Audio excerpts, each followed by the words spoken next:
Glory America, bonjour, hi Canada, greetings to all the 400 affiliates listening. And if you're watching on Instagram or my YouTube channel or on Facebook, greetings as well. It's always good to have you, whether you're watching on HughHewitt.com or Town Hall TV or just listening in your car as our driver headed off to work this morning did in Moreno Valley, California. Welcome to you all. It is April 27th in the year of the plague 2020. The death toll in America, 55,417. Worldwide, 207,000. But we are turning the dimmer up, according to Deborah Birx. Dr. Birx says we are about to reopen. Joining me to talk about that, the senator from the great state of Tennessee, Marsha Blackburn. Good morning, Senator. Welcome back. Good to have you this morning. Good morning. It is good to be with you. Thank you. How goes the volunteer state? The volunteer state is doing well. We are beginning to reopen. People are thrilled to have the opportunity to go back to work, to get back to doing the things they love to do, running their business, serving their customers. You're beginning to see churches meeting in their parking lots and activity back on some of these church grounds, so it's good. So, Senator, the leader was on with me last week, caused some stir because I brought up bankruptcy. He said, well, we were going to have to provide the states with tools to use. Didn't say everyone has to go bankrupt. But he did suggest that having a Chapter 8 or a new set of bankruptcy rules for the states might be useful. What's your thinking on that? What the leader is doing is reflecting what so many Tennesseans believe.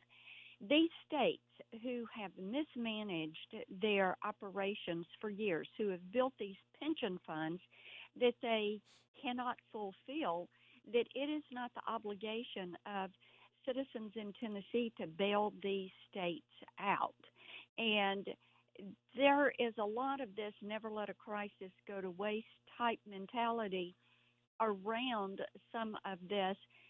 Where you hear some of the talk, well, money is fungible, so we can take coronavirus money and pay for these needs that are related to coronavirus, maybe shuffle off a lot of our health care needs into coronavirus law enforcement needs, and then use some of those dollars to fill in some of these other holes.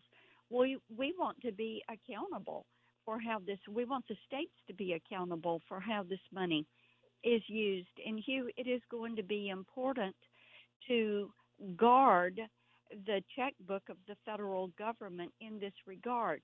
We have gone through this process of appropriating $2.2 trillion, then another $500 billion, and you look at this, these are enormous amounts of money. Now, because that money has been put in the pipeline, it doesn't mean that all of that money has to be used if it is not needed.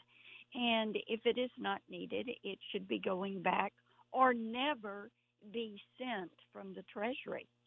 No, Senator, I am not adverse to helping states who have hit the financial wall. And some states have because they are income tax, capital gains tax, sales tax, gas tax dependent, and they had no cushion. California has also done things, and I lived in California for 30 years. I lived in Orange County. We went through a bankruptcy in Orange County because of fiscal malfeasance, but many places go through it. It's not the end of the world. You take a haircut, et cetera.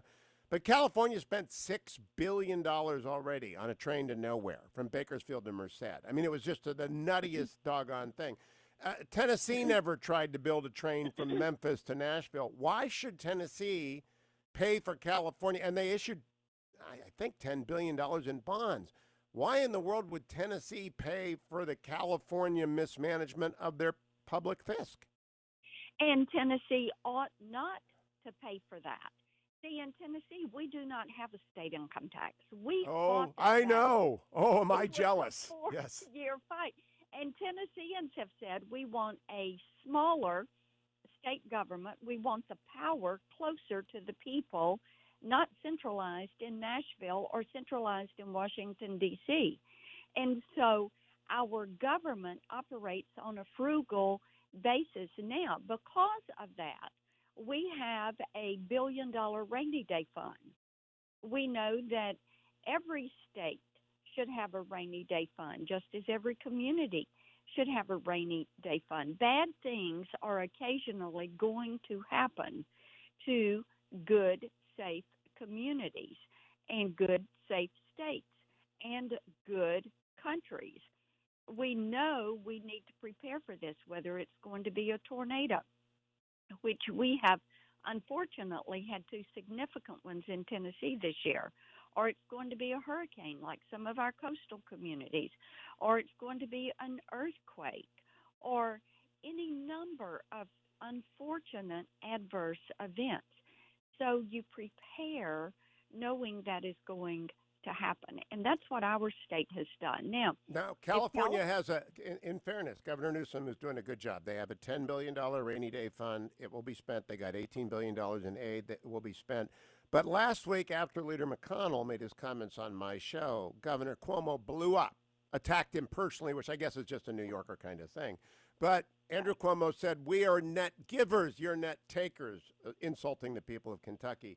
I mean, that is a straw man, Senator. Every American pays the same depending on their circumstances under the federal tax code. They all get defended by the United States military.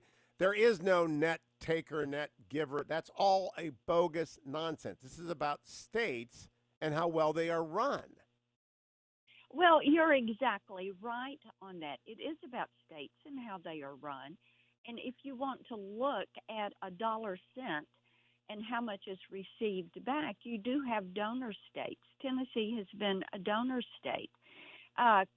New York has been a receiver state many times because of the money they get for transportation and infrastructure. Governor Cuomo argues he's a donor state. I really reject that whole analysis because it changes every year.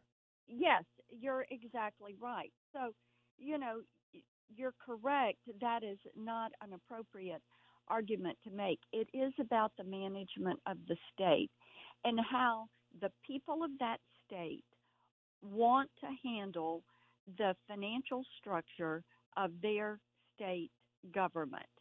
And we ought not to be bailing them out because they've made bad decisions and propping them up, giving them the thought that they can do this ever again.